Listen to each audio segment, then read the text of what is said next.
welcome you all to ICRA's webinar on the Indian aviation industry, trends and outlook. The webinar will be addressed by Mr. Shamsher Dewan and Ms. Kinjal Shah, Corporate Ratings. The webinar will start with a presentation followed by a Q&A session with the participants. I now hand over the conference over to Mr. Shamsher Dewan. Thank you, Anju, for the opening remarks. Post the pandemic, the economy has taken a significant hit, and many sectors of the economy are while on a recovery phase, but there are certain sectors which are likely to have a much more gradual and prolonged phase of recovery. Aviation is one of them. Today, we have a presentation by my colleague Kinjal on the same topic. I'll hand it over to Kinjal now. Thanks, Shamsher. Good afternoon, everyone, and welcome to ICRA's webinar on the Indian aviation industry. We hope that you and your families are safe and in good health. Today's presentation would be covered by Mr. Shamsher Dewan, Vice President Corporate Ratings at ICRA, and myself, Kinjal Shah. In today's webinar, we would cover the recent trends in the Indian aviation industry, the impact on the credit profile of domestic airlines, the drivers of growth in FY 2022, industry outlook, and rating actions by ICRA in the sector. To start with, this is just a recap on the FY 20 performance of the industry. After 5 years of double-digit growth in domestic passenger traffic, FY 20 witnessed a YY growth of 0.6%, the lowest growth post the contraction in FY 13.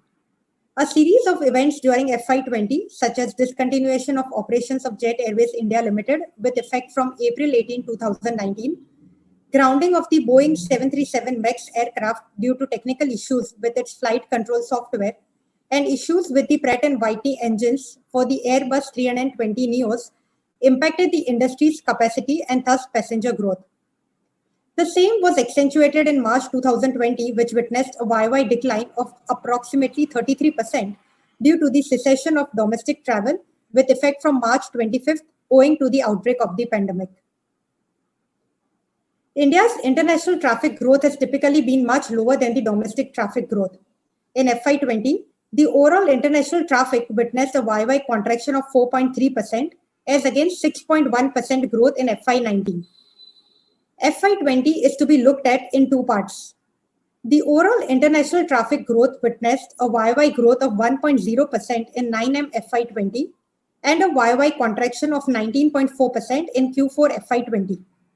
As against this, the Indian carriers witnessed a YY decline of 8.4% in 9 months FY 20 and a YY decline of 23.3% in Q4 FY 20 in their international traffic.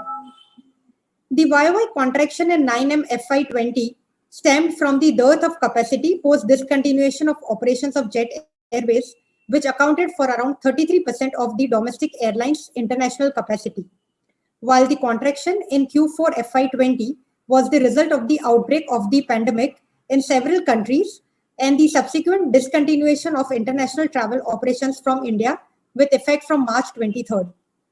Thus, unlike the previous years where the Indian carriers outperformed the industry growth, in FY 20, the Indian carriers with a YY decline of 12.3% in passenger traffic underperformed the industry. However, excluding Jet Airways, the Indian carriers witnessed a YY growth of 25.7% in passenger traffic in FY 20, supported by increased capacity deployment by Indigo and SpiceJet on international routes and commencement of international operations of Vistara. We now move on the section on these trends, recent trends in the Indian aviation industry. The Indian aviation industry's capacity and passenger growth have been significantly impacted since the pandemic, due to which the Ministry of Civil Aviation stopped international travel operations with effect from March 23rd and domestic travel operations with effect from March 25th. Post the initial recommencement of operations of the scheduled domestic flights with effect from May 25, 2020 to a limited extent, that is, minimum one-third of their respective approved capacity of summer schedule 2020, the MOCA permitted increasing the capacity to 45% with effect from June 27, 2020, further to 60% with effect from September 2, 2020, and to 70% with effect from November 11, 2020, and further to 80% with effect from December 3, 2020. In 10 months of FY21, that is until January 31, 2021, the domestic aviation industry witnessed a YY decline of around 57% in its ASKMs, and the domestic passenger traffic was around 378 lakhs as against 1,211 lakhs in 10 months of FY20, which is a YY decline of around 69%. Currently, both business and leisure travel have been impacted as consumers are wary of traveling due to the fear of contracting the virus and also due to state-specific quarantine norms and stringent travel restrictions. Further, the former is also impacted owing to the work-from-home situation for several corporates in the country. The scheduled international operations are yet to start, and limited international operations are being undertaken under the Vande Bharat mission and the Air Transport Bubbles project. Under the Vande Bharat mission, which started from May 6, 2020, the international passenger traffic, both inbound and outbound for the Indian carriers, has been pegged at around 22 lakh for the period May 6, 2020 to January 31, 2021. With a gradual increase in permitted capacity deployment by the GOI or MOCA, the capacity deployed by the domestic airlines has also increased sequentially, with the airlines operating at around 71% of their January 2020 capacity in January 2021. The domestic passenger traffic has also improved sequentially, with January 2021 having witnessed a YY decline of 39%. However, the pace of growth slowed down in January 2021 with a sequential growth of only 5.6%. It is expected that the domestic aviation industry operated at a passenger load factor of around 73% in January 2021, gradually increasing from the approximately 58% in June 2020, which was the first month of full resumption of operations. However, it was still lower than 86.0% in January 2020, that too on a low capacity. Now let's move to the ATF prices. Following the coronavirus outbreak, crude oil prices have declined materially. They reached a low of around $19 per barrel in April 2020, thus leading to a decline in ATF prices. However, the crude oil prices have increased gradually since then and currently ranges around $62 per barrel. Consequently, the ATF prices have also increased sequentially. They increased by 24.1% sequentially in July 2020 and by 4.2% in August 2020. However, it declined sequentially by 3.4% in September and by 5.6% in October, before increasing again by 4.6% in November, by 9.1% in December, by 10.2% in January 2021, and by 5.4% in February 2021. However, the February 2021 prices are still lower by around 16% on a YOY basis. The prolonged shutdown of manufacturing activities in several countries and the subsequent impact of the pandemic on the global economic activity will keep the crude oil prices and thus the ATF prices low. Since ATF represents the single largest cost element for airlines, accounting for around 30 to 40% of their total operating expenses, the profitability of the airlines is significantly impacted by the movement in ATF prices. Thus, a decline in the ATF price by $1 at the current level will have a positive impact of around 0.5 to 0.6% on the profit margins of the airlines. We will now discuss the impact on the credit profile of domestic airlines. As the operations of the airlines were shut from March 25th to May 24, 2020, there was a complete loss of passenger revenues.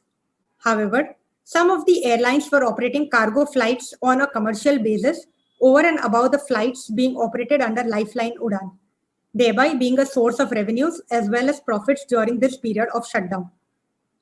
The Indian aviation industry is characterized by high fixed costs. Around 35 to 42% of the airline's expenses, including operating lease payments, aircraft parking charges, airport charges, aircraft maintenance charges, and employee costs are fixed. Such disruption to operations has thus been a significant credit negative for the industry. The two listed airlines have together lost around 20 crore per day during 9M FY21, with loss in Q1 at approximately Rs 38 crore per day, having reduced to around rupees 14 crore per day in Q2 and further to approximately rupees 7.5 crore per day in Q3, as the airlines took steps to limit their losses by rationalizing their costs and focusing on the charter and cargo business as an additional source of revenue. To ensure that the airlines do not charge excessive fares, the Ministry of Civil Aviation has fixed a fare band within which the airlines are supposed to charge fares. The restrictions on capacity and the fare bands are not applicable in case of regional connectivity scheme and for the business class. The restrictions on fares, which were earlier valid till August 24, 2020, were extended till November 24, 2020, and further to February 24, 2021.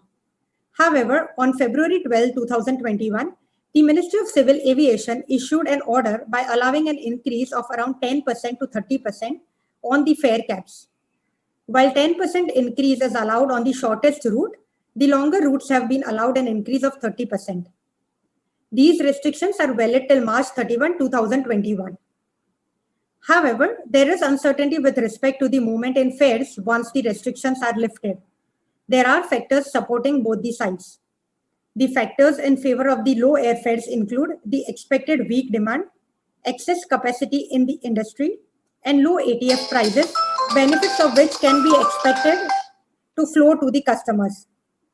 The factors in support of the increase in fares include the additional cost to be incurred by the airlines towards enhanced safety measures and sanitization, signifying a means of recouping the losses incurred due to the suspension of operations during the period of shutdown.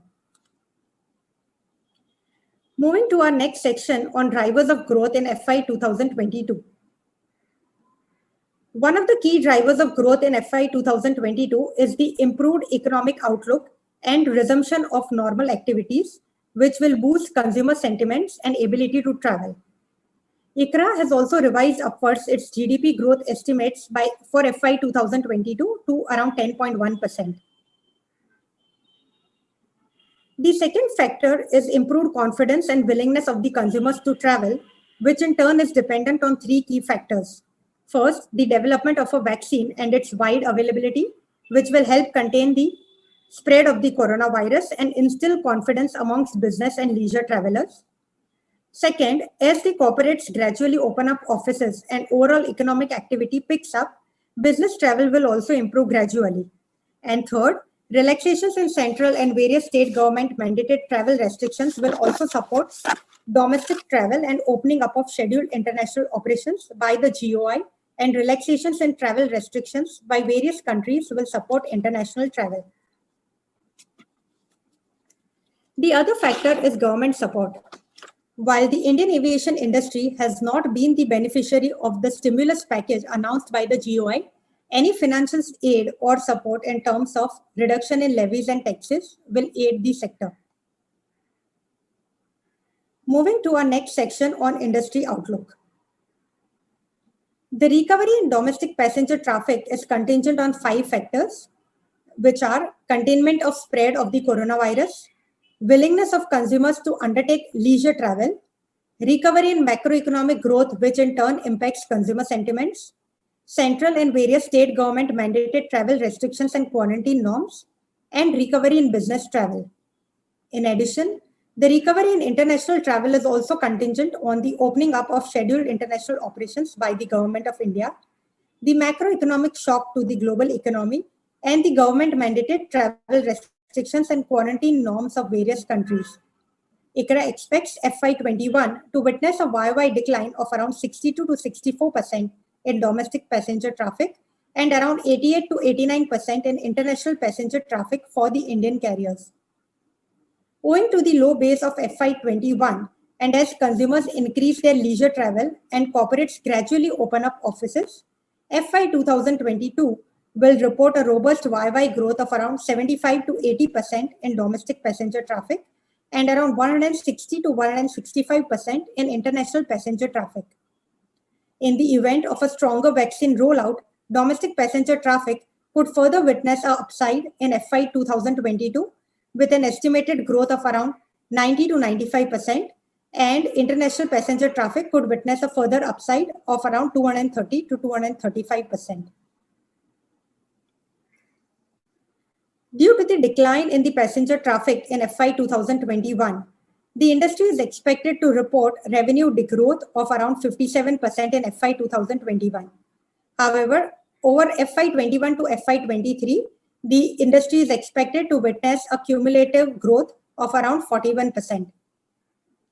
With an improvement in passenger traffic in FY 2022, ICRA expects the industry's net loss to reduce to around rupees 146 billion from an estimated net loss of around rupees 210 billion in FY 2021. The debt levels will remain high for the industry and are estimated to be range bound at around rupees 500 billion, excluding lease liabilities in FY 2021 and FY 2022. Overall, the industry will require additional funding of rupees 325 to 350 billion over FY 2021 to FY 2023. This slide summarizes our outlook for FY 2022.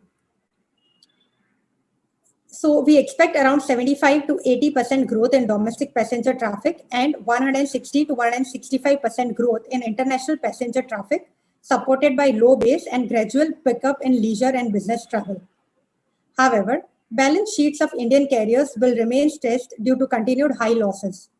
The credit metrics like debt by EBITDA and interest cover will remain stressed due to high debt levels. With a sequential improvement in domestic passenger traffic and continued cost rationalization initiatives by the airlines, which include, among others, savings on employee costs, renegotiations on maintenance and other fixed costs, further supported by the benign ATF prices, the daily cash burn for airlines has further reduced in Q3 FY21. However, as the demand for air travel will be muted even in FY22, not only are the airlines delaying or expected to further delay their aircraft purchases or deliveries, but the lower demand also means that airlines will continue to operate at lower load factors, thereby resulting in continued cash burn. Many airlines have already undertaken several cost rationalization measures. These include salary cuts for their employees, including leave without pay options and laying off pilots and crew members to cut costs. Some airlines have also sought deferment of their lease rental payments. However, until the cash inflows improve, the airlines will require funding support to meet their expenses.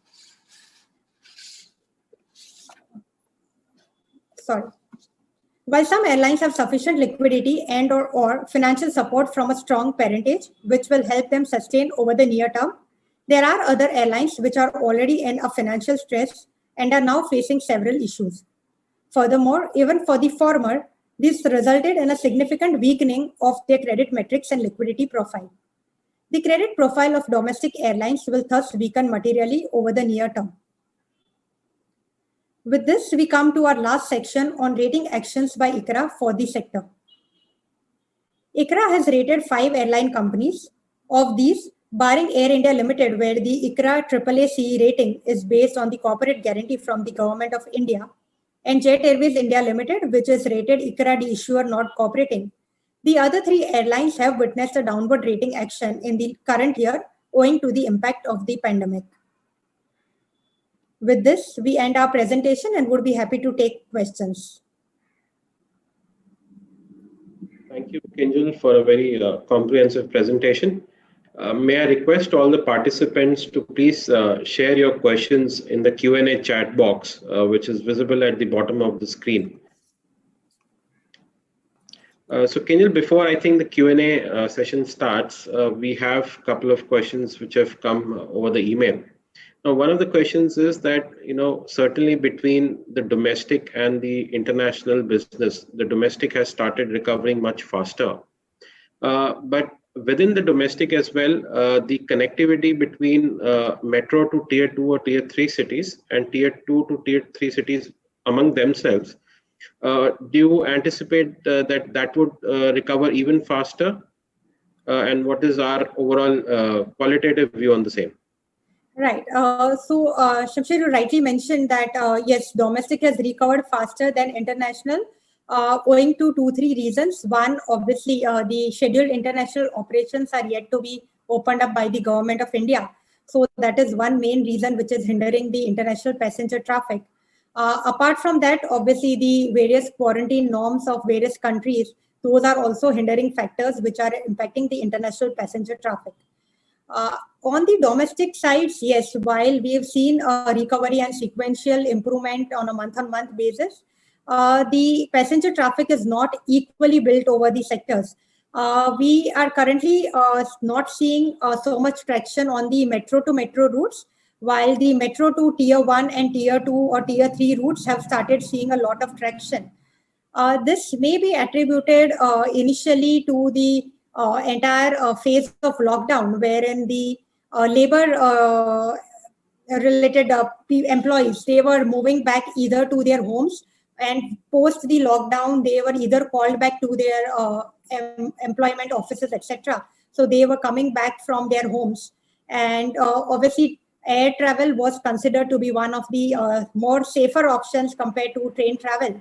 So yes, currently we are seeing more traction on the metro to tier 1 and tier 2 routes as against, say, metro to metro routes, which is again the latter, metro to metro routes is also impacted more because of the business travel not picking up. So as we see that many of the corporates continued their work from home policy, and they are doing these online meetings via Zoom or other technology platforms, we are seeing the business related travel drop significantly, and that is yet to pick up. Sure. I think a similar view is also coming up from the hospitality sector, wherein the overall recovery in the occupancies for hotels has been driven more by domestic leisure rather than corporate travel coming back. So I think that kind of correlates with the trends you indicated on the domestic as far as corporate travel is concerned.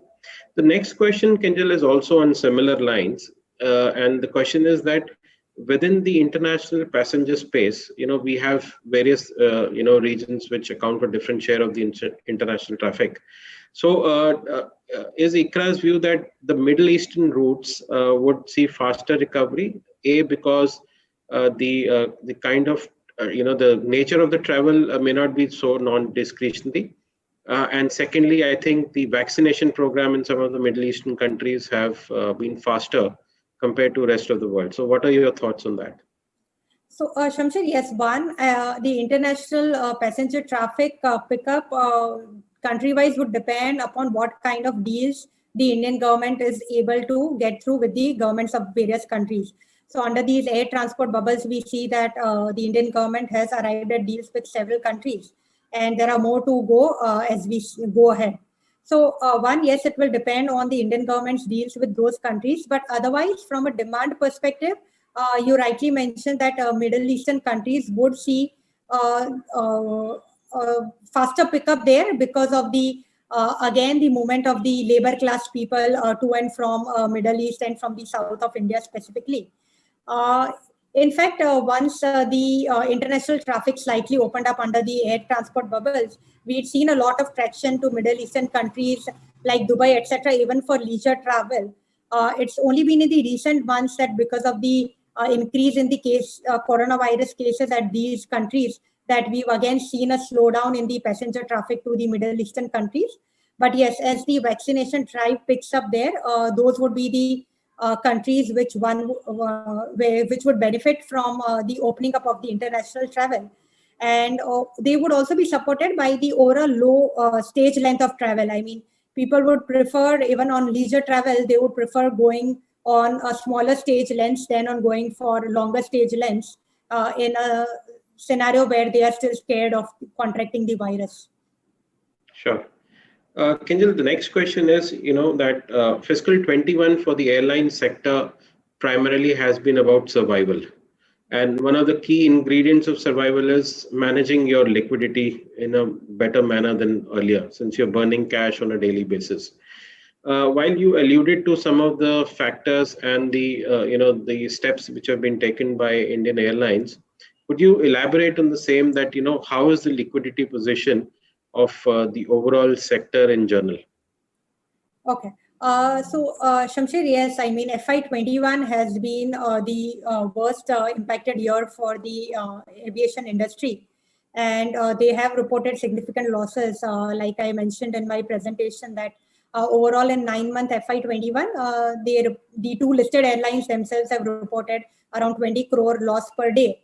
While the loss did reduce on a sequential quarter basis, as in Q3 being the lowest, they still continue to burn cash on a daily basis, primarily stemming out from the fact that the passenger traffic has been very low. Yes, in that sense, liquidity maintenance has been the survival mantra for the airlines. And we've seen that some of the airlines who had significant sources of liquidity have been able to maintain or their liquidity buffer, even though they would have seen reduction in their overall liquidity buffer, but they are still comfortably placed as compared to other airlines who were already in a financial stress prior to the pandemic. Some airlines are also benefiting because of being part of a large group, wherein they would be able to get parent support in terms of equity infusion or say in terms of interim funds as and when required. But overall, for the industry as a whole, we have seen that the overall liquidity for the industry has significantly deteriorated, and that's also resulted in a weakening of their credit metrics. And even FY22, while we do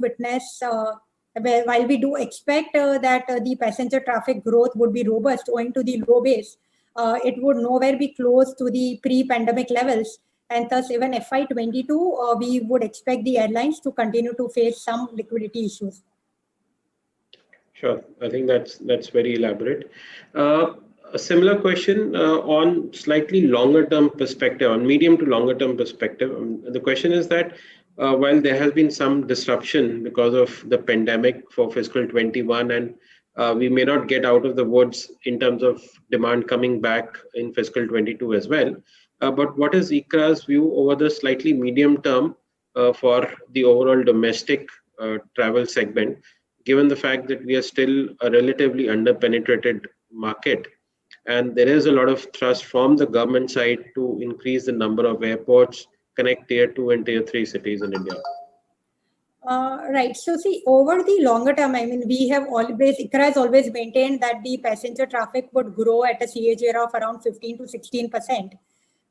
So yes, once we are back to the pre-COVID levels for the domestic travels with traffic, which may be sometime in FY24, post that, if things normalize, our ICRA's expectations has always been that the domestic passenger traffic would see a CAGR of around 15 to 16%. Like you rightly said, one, supported by the underpenetration. Second, also because of the increasing per capita income and the overall GDP growth that would again support the business travel and the leisure travel going forward. Sure. Kinjal, the next question is that given the disruption caused by COVID-19, do you foresee any consolidation in the Indian aviation industry? As of now, looks very unlikely. I mean, apart from, say, the airlines who are interested in bidding for Air India, otherwise it looks very unlikely considering the fact that the airlines themselves have seen liquidity issues and have been struggling. Some of them have been struggling to survive in this entire pandemic. So in the immediate near term, it looks very unlikely that there could be consolidation in the industry. Yes, but going forward, I mean, Indian aviation industry has always seen either signs of consolidation or shutdown, because the one peculiar characteristic of the industry is that the capacity is always higher than the demand. So if that continues going forward, yes, there would be signs of consolidation, but in the immediate near term, we do not foresee any such major consolidations in the industry. Right. I mean, rather than inorganic consolidation, on a related topic, how has been the market share movement between, let's say, April to December? Have you seen the stronger players, further strengthening their share of the passenger traffic? Yes, I mean, market share wise, we've seen that because of the stronger balance sheet of some airlines, yes, they have been able to continue to deploy aircraft and fleet on various routes, and they have seen an improvement in the passenger traffic, which is also reflected in market share. But I would say that for the current year FY21, a market share would not really be a good indicator of judging the performance of any of the airlines because of two reasons. One, many of the domestic airlines also have a focus on international operations, and with the scheduled international operations not yet being allowed, obviously some of the capacity gets additionally deployed on the domestic routes. But once international operations commence, these capacities will again get deployed on the international routes, and domestic routes may again see lower capacities. And secondly, like I mentioned at the start, that the airlines who had a higher, stronger balance sheet strength, they were able to deploy more aircraft and fleet, and thus gain from the market share. But I would suggest that FY21 would not be a true reflection of the market share of these airlines. Sure. And I think, as you rightly said, to an extent, it will also be a reflection about the capacity being available to airlines. I think with the resolution of the Boeing issue, perhaps capacity increase will happen for some of the players who had placed significant orders with Boeing. So going forward, to some extent, there would be easing of those constraints as well. Right. Would you like to take that last question as well, which is how do you see the market landscape panning out between the Indian carriers and the foreign carriers on the international traffic? I mean, typically, I think Indian carriers have been about 25 to 30% of the overall traffic. Yeah, that's right. So it's been historically that for the international travel from India, international carriers have always have always got higher market share than the Indian carriers. And you rightly said it's somewhere around 30% is what the domestic carriers have as a percentage of the total international passenger traffic. This again is attributed to one, not many airlines focus on international routes from the Indian market. So in the past, we've seen Air India and Jet Airways being the two full service carriers who had been operating on international routes, followed by then Indigo, SpiceJet, Go Air as the low cost carriers who have been primarily covering the short haul routes. Yes, with the shutdown of operations of Jet Airways, we did see a lot of disruption there, and the international carriers getting a higher share of the international passenger traffic. But Vistara also entered the international operations. Had the pandemic not happened, probably Vistara would have got hired more time to spread its operations in the international market. But as of now, the phenomenon of the international carriers having a higher share of the international passenger traffic from India is likely to continue in the medium term as well. Which I guess would be a function of two things. One, securing the bilateral rights, and also slots, prime slots at major busy international airports, which has always been a constraining factor for the new players in the industry, I guess. Right, that's right. Last question, Kinjal, if we can squeeze in. How about the order book position of Indian Airlines at present? How are you looking at that? I mean, while I'll not be able to comment specifically on the airlines, we refrain from doing so. But on an industry as a whole, not many players really had any major order books except for one leading player, which has also indicated during their calls that this is more as a replacement of their older aircraft and not as an addition to their overall fleet. So in terms of the order book for the aircraft or in terms of the addition of capacity, like I mentioned in my presentation, we expect the airlines to go slow on the purchases or deliveries because they still would want the passenger traffic to revert to the pre-COVID levels, because as of now, many of their aircraft are grounded and they are not able to utilize their capacities to the full. So unless they do that, the fixed cost associated with these aircraft is also very high in terms of the maintenance, airport charges, etc. So in the scenario where the airlines would want to continue to have high liquidity so as to survive through the entire pandemic, they would not really want to put more money or have their cash outflows in terms of new aircraft purchase. So we really see a very lean order book as of now in the near to medium term, and the aircraft purchases or deliveries could fasten up only once we see the passenger traffic reverting to the pre-COVID levels. Sure. Get that. Thanks a lot, Kinjan, for all your inputs. I hope the participants got good insights into ICRA's view on the sector. In case you have further questions, we'll be happy to answer them. Please write into us. Kinjal, closing remarks from your side? Yeah, thank you all for attending the webinar. And in case you require any further clarifications or any more information on the sector, you could write to us, and we would like you to keep on joining at ICRA research website to get hold of our upcoming webinars. Thank you. Thank you.